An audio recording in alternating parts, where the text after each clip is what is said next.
This right here is the Bosch GNH 18V-64M. This is a cordless 18-volt second fix nail gun from Bosch. I'm joined by the wonderful Dan from Bosch, who is going to be telling us a little bit about what we have here. So we've been creating pneumatic nailers for quite some time now, so we've got a good history in this particular market. Now this is a second fix nailer, so this will be used for coving, architraving, skirting boards, that sort of applications.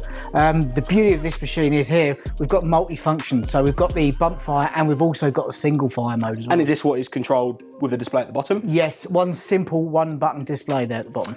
Now, of course, we've seen a massive transfer from corded tools over to cordless. It does feel like nail guns have kind of been one of the last things to kind of transfer over, but more and more brands are releasing their own cordless nail guns. And now, Dan, what is setting this apart? Well, this actually works using a flywheel drive system, so a lot less recoil, a lot quieter, and also a lot less wear and tear. So the servicing of this particular machine is quite straightforward.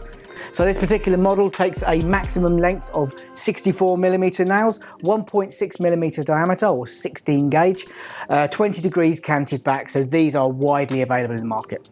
And aside from that, I'm seeing the lovely 18-volt Bosch Procore battery on the bottom there. What kind of battery compatibility are we looking at? Well, we're looking at the entire battery compatibility across the 18-volt range. This machine, as it's not a high draw machine, it doesn't necessarily need a Procore battery, so you can run this on your standard cool pack battery, or it's always a good upgrade, you could run any of the Procore batteries on there. That's lovely stuff. So you can check this Bosch second fix 18-volt nailer. It's available now at its.co.uk.